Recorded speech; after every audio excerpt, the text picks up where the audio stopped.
Yeah, Pierce. Look, I think it would be very easy to, dunk on Cenk Uygur, who I'm always reminded has the morality of a cockroach and the IQ of a tadpole. I mean, it would be very easy for me to kind of just launch off, and explain why this morbidly obese fat oaf just continues to bloviate and bloviate and find himself on the wrong side of every single geopolitical issue. But I'd rather cut to the actual heart of the substance here, Pierce, which is this narrative that's being advanced here, unfortunately, a little bit in your opening monologue as well, which I think is contrary to what was actually said. So this Marco Rubio clip that's been making the rounds there, Rubio himself literally said was taken remarkably out of context. If you actually play the full clip there, it's pretty clear that he didn't say what you peers have said and what many others said that Marco Rubio actually said. In fact, Donald Trump. You didn't hear what you heard.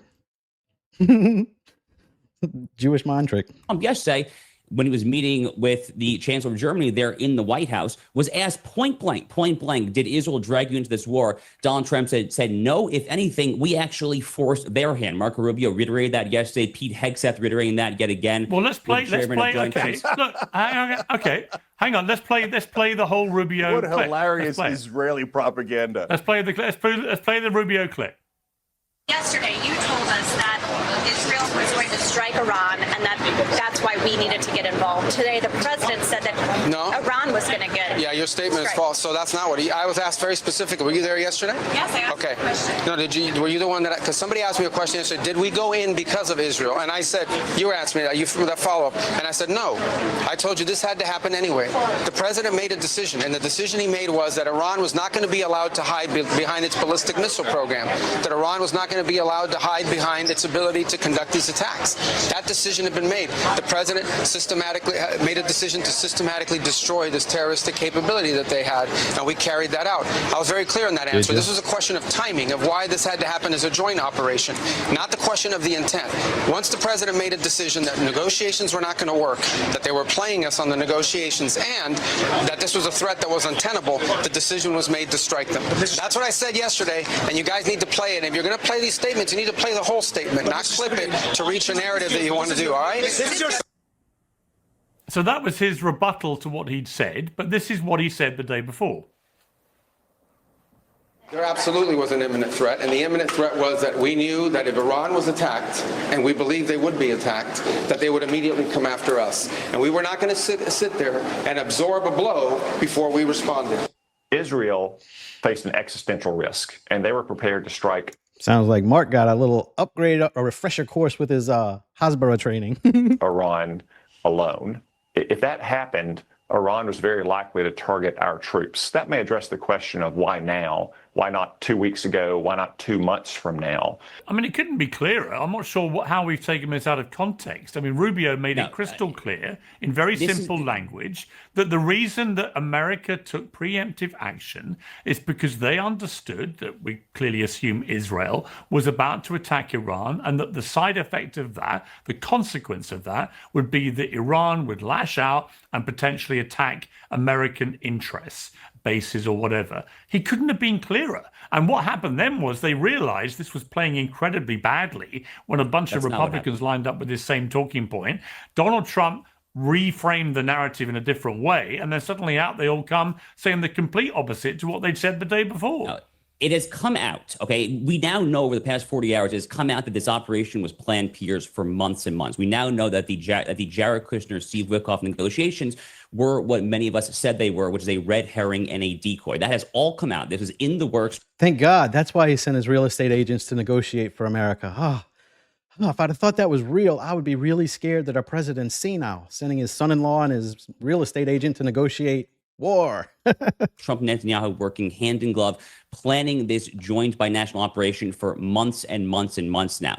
What they are saying is that the reason that it happened literally on Saturday, the actual ultimate reason is that the CIA found out that Khamenei was going to be physically present at this meeting with all the rest of the top council. That is the actual reason that the CIA got the intelligence. They've said that also publicly. It's all publicly available. So we now know that because of that, perhaps because Israel was saber-rattling about a possible last-minute strike there, that's why it happens literally this Saturday and not last Saturday, not next Saturday. But the fact that the two countries were going to go in together there, apparently that decision was made months ago. Again, that's all publicly available now. Wall Street Journal, New York Times, they've all been reporting that the two countries have been planning this thing for months. The only debate is why it happened He acts like they can keep to any plan they make. Like the plan was to release the Epstein files too, till he found out all his friends were in it. Like they don't stick to plans. The plan, what's that?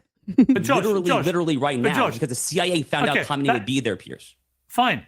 I'm not disputing that there may have been conversations going on for months about whether to do this. I'm simply saying that Marco Rubio, the Secretary of State, could not have been clearer in his public statements 48 hours ago when he was asked about this, that the reason for America and the attack on Iran was because they had information that Iran was going to get attacked by somebody else that we presume to be Israel, and therefore this would then imperil potentially American interests coming back the other way from Iran. And he couldn't have been clearer. I mean, what they're expecting us to do, and what you're expecting me to do, is to listen to Marco Rubio's own words on camera and pretend he said the complete opposite. He couldn't have been clearer. And then they've done a complete screeching U-turn because they realize it looks ridiculous for the United States of America. No, Nick, I don't think you understand. They did the Juman trick. You didn't hear what you heard. They always do it. America to have a position of saying we had a preemptive need to do this, but actually it turns out the preemptive need was Israel attacking Iran. I'm shocked that this is so difficult for some people to grasp, apparently including you Pierre. Really hard. This was planned for months. It was literally planned for months. Why didn't they say that? It happened. It seems to me that Rubio slightly misspoke, and he had to clarify himself yesterday. Do you think? Again, it's been. I'm not defending every single line that was said there, but the president of the United States could not possibly have been clearer there. This has been planned for months. What Rubio is saying is that the actual reason happened on Saturday. Seems to me, if I'm trying to kind of put all these strands together, it seems to me that the reason it started on Saturday was a combination, one, of possible Israeli intelligence about a strike there. They want to go be preemptive, combined with the fact that the CIA apparently. So if it's just about timing, right? If that's that's his argument here, that it was just he was just saying that that's the reason they did it at that time. That would mean that they were going to do it anyway, right? That was the plan. They're attacking Iran no matter what.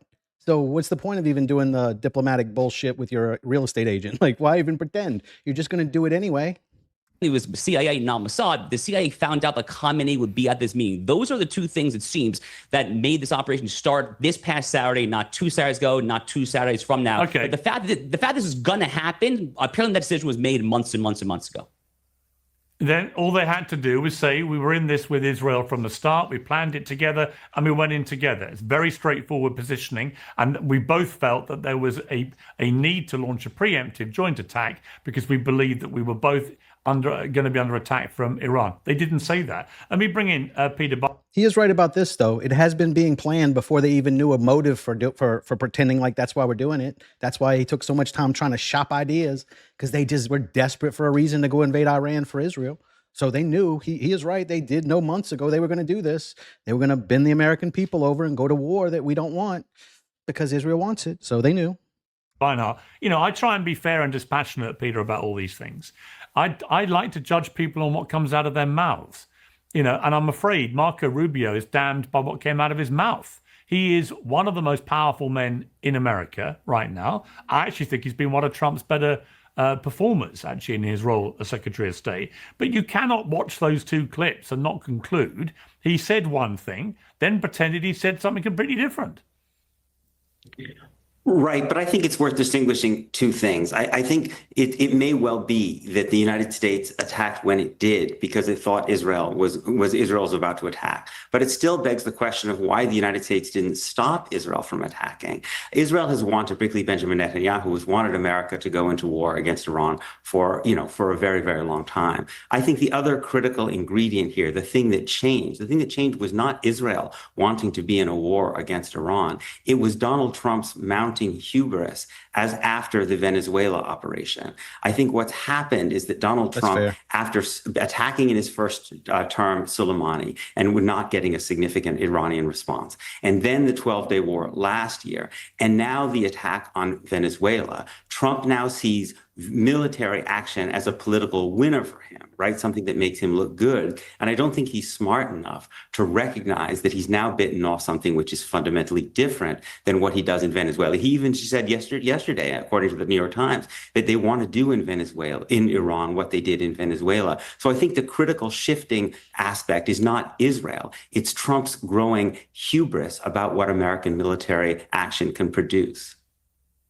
Well, I'll come to Cenk now for the bigger picture question, which I didn't ask you the first time, which is if you're right, if I'm Donald Trump and I'm trying to explain why I think there's a consistency to what I'm doing here. Trump doesn't believe in putting boots on the ground so far.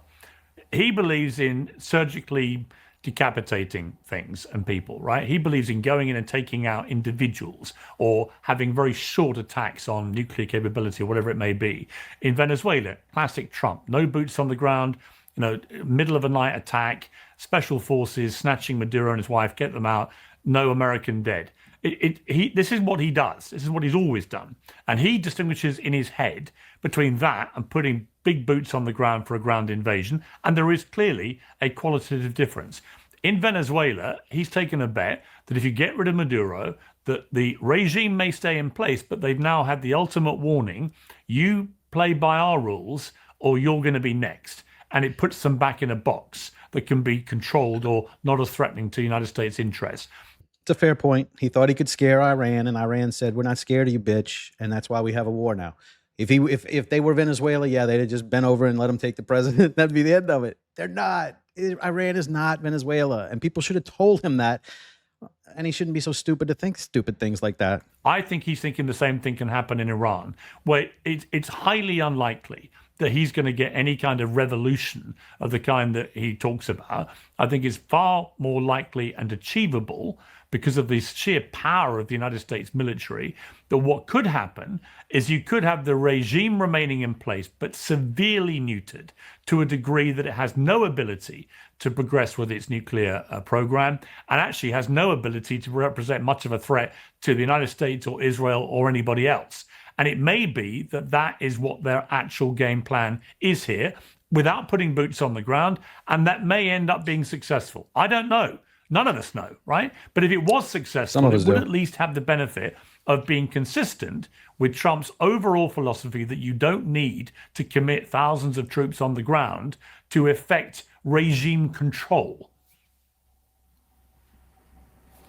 Yeah, this is all nonsense. Look, could Trump's hubris be a part of it? Of course he has hubris. Does he want to dip in and out of war? Yeah, I guess he does.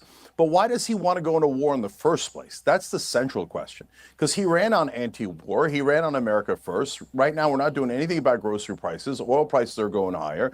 The economy is slipping into a disaster, both higher inflation and higher unemployment. But he's obsessed with complying with Israel's demands. So Josh said something hilarious about how Marco Rubio misspoke. Well, Tom Cotton said the same thing. He's a senator, and Mike Johnson's the Speaker of the House, so he said the same thing. Caroline Leavitt, the White House spokesperson, said the same thing. So they all misspoke? No, they had their stated reason, which was Israel was not going to listen to us because they're the boss of us, and they were going to go bomb and endanger our troops. So we had to scurry and catch up to Israel and do as they command. So now you mentioned in the beginning, Piers, it turns out it's not a Cenk Uygur conspiracy theory, it's real. But think about the framing. You never ask if you can interrupt. The answer is always no. Just shut up. Of conspiracy theories that our national media talks about. So I say, for example, and these are all verifiable facts, and they agree, these are facts, 94% of Congress gets money from the Israeli lobby.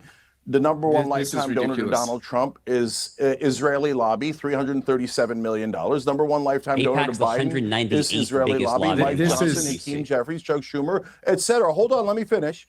So now the New York Times and others look at that and go, it is a conspiracy that billions of dollars given to scummy politicians would affect them. I think that's the conspiracy theory is that it wouldn't affect them. Of course it affects them. But Chunk, our elected officials are above petty things like greed, right? Israel has bought our government. Hold on. Israel has bought our government lock, stock, and barrel.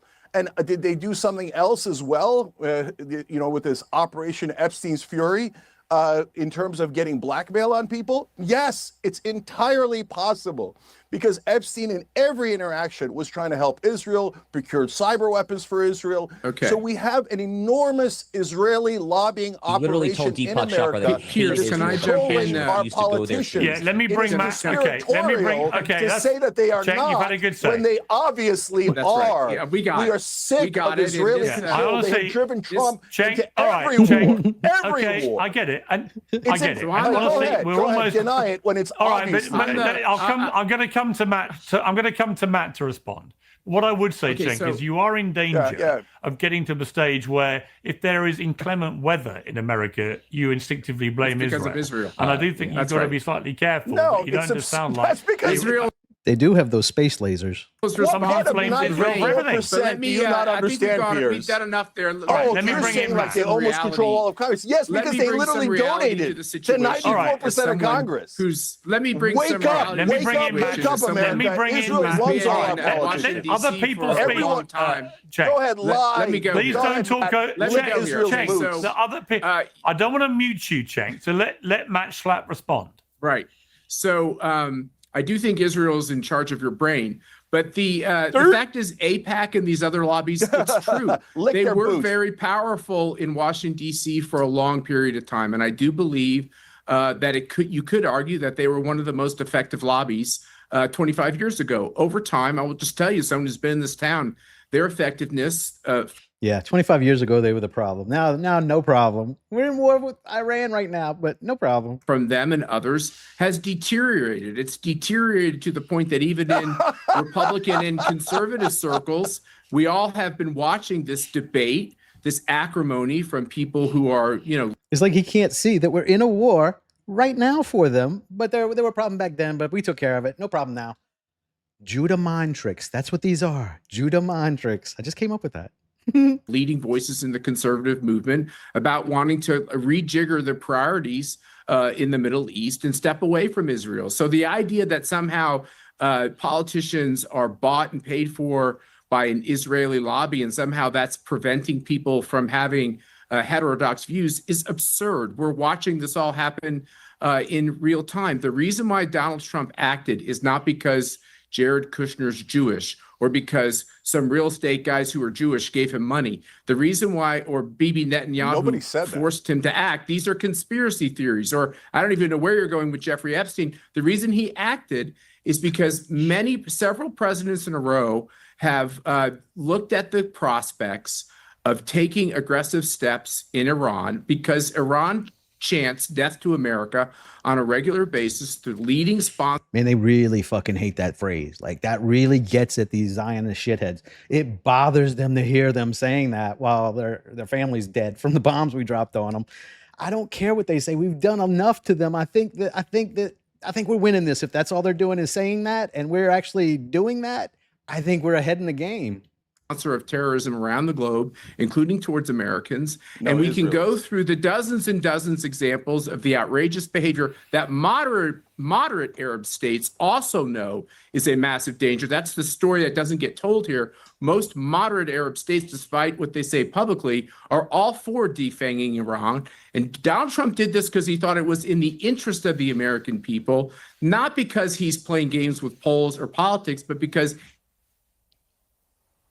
he believed, as the commander-in-chief, this was the right time to act. His programming glitch. Act in our interest as Americans. Okay, just hold fire. He just panel said for that a it was moment. conspiratorial. Hang on. I think that the